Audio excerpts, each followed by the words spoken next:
मुद्दे और मंच पर विराजमान सभी प्रबुद्धजन, मेरे सामने बैठे सभी भाई, क्रांतिकारी बहनें, और भाई सबसे पहले तो जो स्पेशल धन्यवाद है वो बहन सावित्री बहन को, क्योंकि आप कोई भी प्रोग्राम जब दिल्ली के जंतर मंतर जैसे स्थान पर करते हैं, मैं ये स्पेशल धन्यवाद इस वजह से देना चाह रहा कि भाई मैंने भी दिल्ली के जंतर मंतर पे कई सारे प्रोग्राम करे, तो सबसे पहले तो आपके अंदर ऐसा कलेजा होना चाहिए कि आप इस तरीके के किसी प्रोग्राम के बारे में सोच भी सके, और फिर अगर आपने सोच दिया तो फिर आप उसका इम्प्लीमेंटेशन कर सके। तो बहन ने ऐसा सोचा भी और उसका इम्प्लीमेंटेशन भी किया, तो एक बार ऐसे नहीं जोरदार तालियों के साथ जो है भाई बहन का स्वागत, वंदन, अभिनंदन। रही बात इस मुद्दे को लेकर कि ये मुद्दा कितना गंभीर है, शायद ये तो अब किसी को समझाने की जरूरत नहीं। मैं तो अलग अलग प्लेटफॉर्म से कई बार अलग अलग टीवी चैनल पर भी आप मुझे सुनते होंगे, संसाधन और जनसंख्या के विषय में अपनी बात रखता हूं। अगर हम आंकड़ों की बात करें, इस देश में जो हमें भूभाग हमें मिल रहा पूरे विश्व का वो मात्र 2.4% है। पीने का पानी हमारे पे मात्र 5%, वन क्षेत्र हमारे पे 2.8%, लेकिन जो जनसंख्या हमारे देश की है वो 140 करोड़ है। और डाटा ये बता रहे, ये डॉक्टर कुलदीप मलिक नहीं बता रहा, ये सरकार की आरएनडी ये है कि क्षेत्रफल और संसाधनों के आधार पर इस देश के अंदर जो मैक्सिमम जनसंख्या होनी चाहिए थी, वो जनसंख्या होनी चाहिए थी मात्र 20 करोड़।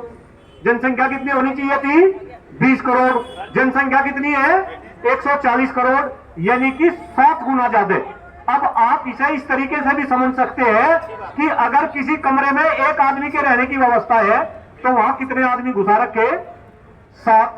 और जब एक की व्यवस्था रह रहे 7, तो सारी समस्या बिल्कुल गंभीरता के साथ डॉक्टर कुलदीप मलिक इस बात को बोल रहा कि आज देश के अंदर जितनी भी समस्याएं हैं, उन सभी समस्याओं की जड़ केवल और केवल इस देश की बढ़ती हुई जनसंख्या है। मैं इस देश में बद से बदतर होती शिक्षा व्यवस्था की बात करूं, मैं इस देश में किसान की बात करूं, मैं इस देश में मजदूर की बात करूं, मैं इस देश में बेरोजगारी की बात करूं, मैं इस देश में खराब होते हुए पर्यावरण की बात करूं, मैं इस देश में कुपोषण की बात करूं, मैं इस देश में लोगों के गिरते हुए स्वास्थ्य की बात करूं, अगर 1 मिनट सभी लोग आंख बंद करके इन समस्याओं के बारे में चिंतन करेंगे और इनके रूट कोज को खोजने की कोशिश करेंगे, तो आपको केवल और केवल एक ही जवाब मिलेगा, वो है इस देश की बढ़ती हुई जनसंख्या, बढ़ती हुई जनसंख्या, बढ़ती हुई जनसंख्या। अब क्वेश्चन ये है कि भाई जब ये बात डॉक्टर कुलदीप मलिक के समझ आ रही, जब ये बात सावित्री बहन को समझ आ रही, जब ये बात यहाँ सभी जो मंचासीन भाई है, जो किसान नेता भी है, उनकी बात समझ आ रही, तो फिर इस समस्या का समाधान क्यों नहीं होता? गंभीर मुद्दा ये भी है, समस्या का समाधान क्यों नहीं होता? बस डॉक्टर कुलदीप मलिक तो आज इस मंच के सामने इस बात का खुलासा करना चाह रहा। समस्या का समाधान क्यों नहीं होता? समस्या का समाधान इस वजह से नहीं होता कि हम बात तो करें भाई बड़ी बड़ी, लेकिन प्रयास नहीं करते, कहीं ना कहीं हम एकजुट नहीं होते, और इस जनसंख्या के मुद्दे को, जो इस देश में सबसे गंभीर मुद्दा है, इसे हम उठा के कहां पे लेकर चले जाएं? हम लेकर चले जाए इसे हिंदू मुस्लिम में। और मैं ये कह रहा कि अगर जनसंख्या से रिलेटेड जितनी भी समस्याएं हैं, अगर हम हिंदू मुस्लिम की बात कर रहे हैं, तो वे समस्या हिंदू को भी है और वे समस्या मुसलमानों को भी है। और मैंने तो इस देश में ऐसे ऐसे भी मुसलमान देखे कि जो पढ़े लिखे मुसलमान है, समझदार है, राष्ट्रभक्त है, उनके भी तो बच्चे, और मैं ऐसे हिंदू भी देखे जिनको बेचारों को जानकारी नहीं, उनके 10-10 बच्चे। क्यों भाई हम ऐसे हिंदू मुस्लिम में क्यों लेकर जा रहे? हिंदू मुस्लिम में हम इस वजह से लेकर जा रहे क्योंकि इस समस्या को लेकर देश के जो नेता है, और खास तौर से बिल्कुल खुले मन से कह रहा, देश की जो सत्ताधारी सरकार है, भारतीय जनता पार्टी की सरकार है, वो इस मुद्दे को लेकर कहीं ना कहीं क्या कर रही? राजनीति कर रही। वो इस मुद्दे को लेकर राजनीति कर रही, और इस सरकार को हम हिंदूवादी सरकार बता रहे, इस सरकार को हम हिंदूवादी सरकार बता रहे, हम योगी जी को हिंदूवादी बता रहे, हम मोदी जी को हिंदूवादी बता रहे। और क्या अगर ये बात सावित्री बहन को, कुलदीप मलिक को, हम सभी को समझ आ रही, तो भाई ये बात योगी जी और मोदी जी को समझ नहीं आ रही क्या है? और हमने तो ये सरकार 9 साल पहले, मैं भी उनमें से ही था, हमने ये सरकार इस वजह से बनवाई थी कि आने वाले टाइम में ये केवल सत्ता का परिवर्तन नहीं होगा, ये कहीं ना कहीं व्यवस्था का परिवर्तन होगा और इस देश की व्यवस्था बदली जाएगी। और व्यवस्था परिवर्तन का एक जरिया कहीं ना कहीं इस देश की आबादी को जो कंट्रोल करेगी सरकार, उसके गलियारे से भी होकर गुजरेगा। लेकिन इस सरकार ने ऐसा माहौल बना दिया कि मुझे एक काम बता दो सरकार के। देखो वैसे मैं राजनीति खोल दिया भाई, यही बता रहा, लेकिन इस वक्त से मैं राजनीति की बात नहीं कर रहा। जितने लोग बैठे, एक काम बता दो इस सरकार का जो कहीं ना कहीं व्यवस्था परिवर्तन की तरफ जा रहा है। इस सरकार के जितने भी काम है ये केवल और केवल बांटने का ही काम कर दी। और मैं कह रहा कि तुम कहां तक बांटोगे? पहले तुमने इस देश को हिंदू मुस्लिम में बांट दिया, फिर हिंदू के अंदर आ जाओ, तब हिंदू के सारे हिंदू तुमने जाति में बांट दिए, फिर जाति के अंदर आ जाओ तुमने ऊंच नीच में बांट दिए। अरे भाई इस देश का तुम बंटवारा ना करो। पहले अंग्रेजों ने यही नीति रखी, अंग्रेजों से पहले मुगलों का शासन था, यही नीति रखी। और मैं तो देश की जनता के विषय में जब सोचता हूँ, भाई पढ़ा लिखा बुद्धिजीवी आदमी हूँ, कंप्यूटर साइंस में पीएचडी है और मेरी पीएचडी नहीं, मेरी घरवाली की पीएचडी है, वो भी प्रोफेसर है। तो कई बार जब हम डिस्कशन करते हैं बेडरूम के अंदर, तो डिस्कशन में यही बात आती है कि इस देश की जनता इतनी भोली भाली है। मैं तो कई बार सोचता हूँ भाई साहब कि जब अंग्रेजों ने हमें गुलाम बनाया, बड़ी गंभीर बात है, सभी लोग ध्यान से सुनेंगे। जब अंग्रेजों ने हमें गुलाम बनाया तो अंग्रेजों की जो जनसंख्या थी, क्योंकि जनसंख्या में बात हो रही, अंग्रेजों की जनसंख्या मात्र कितनी थी, कोई बताएगा?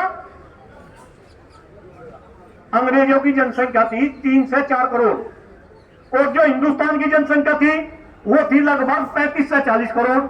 यानी कि हम कितने गुना ज्यादा थे? 10 गुना ज्यादा थे। तो 10 गुना ज्यादा जनसंख्या वाले देश को किसने गुलाम बना लिया? अंग्रेजों ने गुलाम बना लिया। वो गुलाम क्यों बना लिया? क्योंकि हमारी मानसिकता हम गुलाम बनने लायक ही है और अंग्रेजों ने हमसे 200 साल तक शासन कर लिया। अब इसके बाद हमने आंदोलन करे, वे गोरे अंग्रेज तो चले गए और ये हमने कौन बैठा दिए? ये हमने काले अंग्रेज बैठा दिए। और काले अंग्रेज का मतलब सत्ता उस टाइम तक कांग्रेस के पास थी, मैं नहीं काले अंग्रेज नहीं बोल रहा।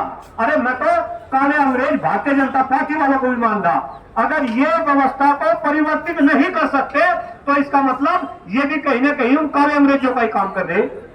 अब मतलब ये है कि जो आंदोलन हम कर रहे हैं उसमें मैं भी भागीदारी हूं। जनसंख्या नियंत्रण कानून के लेकर जो ये आंदोलन चल रहा, मैं बिल्कुल गंभीरता के साथ इस बात को बता रहा कि आजादी के बाद इस देश में जितने भी आंदोलन हुए उसमें सबसे बड़ा आंदोलन इस जनसंख्या को कंट्रोल करने के लिए आंदोलन होना चाहिए था। लेकिन ये आंदोलन किसकी भेंट चढ़ गया? ये आंदोलन चढ़ गया राजनीति की भेंट। हम पहले बहुत सारे लोग कच्चे होकर आंदोलन को चल रहे थे, लेकिन कुछ लोग मारे में से ही वे सरकार की गोदी में बैठ गए, सरकार उस आंदोलन में घुस गई। अब मुझे एक बात बताओ, जब आंदोलनकारी, मैं बहुत ही गंभीर बात बोल रहा जंतर मंतर से, जब आंदोलनकारी सरकार के इशारों पर आंदोलन करने लगे, जब सरकार आंदोलनकारियों को कहे कि तुम ऐसा आंदोलन करो, वहां आंदोलन करो, ऐसे ऐसे पब्लिक में जाओ, तो क्या वो आंदोलन कभी सफल हो सके? क्या वो आंदोलन कभी सफल हो सके? भाई साहब ने बिल्कुल बात कही कि वो आंदोलन डूब जाएगा। और आज उसी का ही कारण है कि आंदोलन कहीं ना कहीं घुटने टेक रहा। मैं बहन ने एक ग्रुप बना रखा, बहन मुझे माफ करना, और मैं भी उस ग्रुप का हिस्सा हूं। उस ग्रुप में 900 कुछ लोग हैं भाई, रात भी मैं देख रहा था। और मैंने उस ग्रुप में मैसेज किया था, इधर उधर की बात तो लिखी जाएंगे, लेकिन मैंने उस ग्रुप में ये लिखा था कि आप जितने भी ग्रुप में आदमी है, हम 900 कुछ आदमी है, 1000 के आसपास, हर आदमी उसमें डिस्कस चल रहा था, कानून कैसे बनेगा, कानून कैसे बनेगा। मैंने ये कहा कि एक आदमी 5 आदमी को, 4 आदमी को लेकर आ जाओ, 5 आदमी आ जाओ, कितने आदमी हो गए? 5000 आदमी जंतर मंतर पे इकट्ठे हो जाओ। देखो मोदी और योगी को सोचने में पड़ेगा, है 5000 आदमी है यहाँ जंतर मंतर पे। और मैं बता रहा, वो बहन जी चली गई, मैं बता रहा कुछ लोग ऐसे होंगे जो इस आंदोलन को चला रहे। हम अगर यहाँ पे कम आदमी है तो वे आदमी पीछे पीछे क्या पीट रहे होंगे? ताली पीट रहे होंगे अपने घरों में बैठे हुए। ये हिंदू है, ये हिंदुत्व है। अरे तुम बात तो बड़ी बड़ी करते हो, और मैं तो कई बार सोचता हूँ जो लोग हिंदुत्व की बात करते हैं, कहीं वे ही तो हिंदुत्व के लिए सबसे ज्यादा खतरनाक है। और ये मैं अभी की बात नहीं कर रहा, मैं पूर्व में भी बात कर रहा। जो लोग हिंदूवादी है, अपने आप को हिंदूवादी समझते हैं, वो हिंदू के लिए भी खतरनाक है। वो समाज के लिए भी खतरनाक है और वो इस देश के लिए भी खतरनाक है। अगर हम हिंदूवादी होते, अगर हम राष्ट्रभक्त होते, तो आज जंतर मंतर के ऊपर 5,000 लोग नहीं, कम से कम 1 लाख लोग यहाँ जंतर मंतर के ऊपर होते। कहां की सरकार, किसकी सरकार, कौन मोदी जी, कौन योगी जी? अरे आपको सोचना पड़ेगा। अगर आप भी ऐसे ही काम करते रहे, अगर आपने व्यवस्था परिवर्तन के लिए काम नहीं करा, तो ये देश बर्बाद हो जाएगा, इस देश का अस्तित्व संकट में आ जाएगा। मैं तो जनसंख्या को लेकर ही बात कर रहा। किसान भाई यहाँ पे है, किसान नेता यहाँ पे है, मैं तो इनको नहीं याद दिला रहा। अरे किसान आंदोलन से कुछ सीखो। सारे के सारे किसान भाई कच्चे हो गए थे, दिल्ली को चारों तरफ से घेर लिया था और मोदी जी ने 3 कानून बनाए थे और ये बात हो रही थी कि भाई मोदी जी अपने डिसीजन से वापस नहीं हट सकते। हो रही थी ना यही बात। आंदोलन चला, 13 महीने तक आंदोलन चला, 750 किसानों ने अपनी शहादत दी, अपनी बलिदानी दी और वही मोदी जी है, उन्होंने कानून हटाए नहीं, बल्कि राष्ट्रीय चैनल पर आकर पूरी जनता के सामने माफी भी मांगी कि भाई मैंने गलती कर दी। गलत तो नहीं बोलना जी? क्यों भाई, ये किसान भाई को नहीं दिखता क्या? मैं तो ये कह रहा कि अगर देश के किसान, मैं भी किसान फैमिली से हूं, मुजफ्फरनगर से हूं भाई, डॉक्टर कुलदीप मलिक नाम है, यहाँ पे किसान नेता आ रहे, मैं इनसे भी रिक्वेस्ट कर रहा कि अगर आप किसानी को बचाने के लिए, किसान को बचाने के लिए, मजदूर को बचाने के लिए देश में इतना बड़ा आंदोलन कर सकते हैं और किसान के थ्रू आप सरकार को मजबूर कर सकते हैं कि वे आपके कानून को वापस ले सकती है, तो कम से कम मैं हाथ जोड़कर निवेदन कर रहा कि आप इस आंदोलन के लिए खड़े हो जाओ और सरकार को मजबूर कर दो कि तुम्हें अब कानून खत्म नहीं करने, तुम्हें केवल और केवल एक ही कानून बनाना है और वो है देश में जनसंख्या नियंत्रण कानून। तो भाई इस आशा के साथ कि आज 3-4 किसान नेता हमारे बीच में है और मैं तो कह रहा अग्रणी भूमि पर तुम भूमि में आ जाओ। और बहन आपको ध्यान होगा, हम जंतर मंतर के ऊपर ही थे, एक इसी आंदोलन को लेकर राकेश टिकैत जी जनसंख्या नियंत्रण कानून की मांग को लेकर यहाँ पे जो है राकेश टिकैत जी भी हमारे आंदोलन में आए थे। लेकिन दिक्कत क्या है, अब जो राकेश टिकैत जी को मंच के ऊपर लाने वाले थे उस टाइम पर यही तो लेकर आए, किसान आंदोलन हुआ, चूंकि वे सरकार के पाले में बैठ गए, वही राकेश टिकैत कुछ और बताने लगे, पाकिस्तानी बताने लगे, खालिस्तानी बताने लगे। समझ रहे आप बात, है ना? तो मैं उन लोगों से भी ये अपील कर रहा कि आप अगर वाकई में राष्ट्रभक्त है तो सरकार की गोद से उठ के खड़े हो जाओ। बहन ने भी कहा कि सारे के सारे क्या हो जाओ, एकजुट हो जाओ। जितने भी संगठन है अपनी अपनी डबड़ी, अपना अपना रात, अपना आप बंद कर दो, सारे के सारे एकजुट हो जाओ। अगर एकजुट हो गए तो ये कानून बनेगा, अगर कानून बनेगा तो ये देश बचेगा। और अगर आप ये एकजुट नहीं हुए तो भले ही आपकी पीढ़ी और आगे आने वाली 7 पुश्तें भी क्यों ना आ जाए, इस देश में जनसंख्या नियंत्रण कानून नहीं बन सकता, क्योंकि यही सरकार है जो कोर्ट में क्या दे रही, हल्फनामे दे रही। पता होगा इसी सरकार ने, एक तरफ तो सरकार के मंत्री, और भाई एक बात में हो यहाँ पे कह रहा, यही मंच है, जंतर मंतर पर मंच लगता है, सरकार के मंत्री, केंद्रीय मंत्री में नाम भी ले रहा आदरणीय गिरिराज जी जंतर मंतर से बोलते हैं कि इस देश में जनसंख्या नियंत्रण कानून बनना चाहिए। लेकिन क्या वे यहाँ तो मंच से बोल लेंगे, क्या वे जो है संसद के अंदर नहीं बोल सकते, वे मोदी जी के बेडरूम में जाकर नहीं बोल सकते, वे मोदी जी के निवास स्थान पर नहीं बोल सकते, लेकिन वहां जाकर तो उनकी जो है बत्ती गुल हो जाए। लेकिन यहाँ जनता को भड़काने के लिए, इस देश को बर्बाद करने के लिए, देश में नफरत करने के लिए वे जनसंख्या नियंत्रण कानून के ऊपर हिंदू मुस्लिम की बात करते हैं। हमें ऐसे नेताओं का भी आने वाले टाइम में क्या करना पड़ेगा, बहिष्कार करना पड़ेगा, इनको सबक सिखाना पड़ेगा। इस आशा के साथ कि सभी लोग इस मुद्दे पर जागरूक होंगे कि ये आंदोलन आने वाले टाइम में एक जन आंदोलन बनेगा और खास तौर से इस जन आंदोलन में किसान की एक महत्वपूर्ण भूमिका होगी, क्योंकि देश को चलाने में किसान और जवान ये महत्वपूर्ण भूमिका में होते हैं।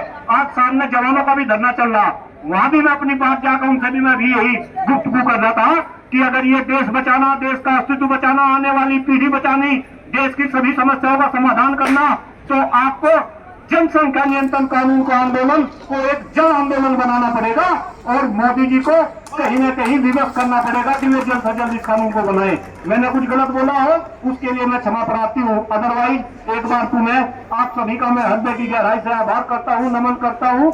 सावित्री बहन को बार बार बस धन्यवाद के लिए कोई शब्द नहीं। मुझे पता है कि एक महिला की कितनी फाउंडेशन होती है। मेरी भी वाइफ है, मेरी बहन है बच्ची है, मैं देखता हूँ महिला की कितनी फाउंडेशन होती है। लेकिन इतनी फाउंडेशन के बाद भी इस तरीके के प्रोग्राम के विषय में सोचना और उसको इम्प्लीमेंट करके धरातल पर दिखाना, बहन आप बधाई के पात्र है। और ये कुलदीप मलिक पहले भी आपके साथ था, आज भी आपके साथ है और आगे भी आपके साथ रहेगा। जय हिंद, जय भारत, भारत माता की वंदे वंदे। जय हिंद, जय भारत, भारत माता की जय। Thank you.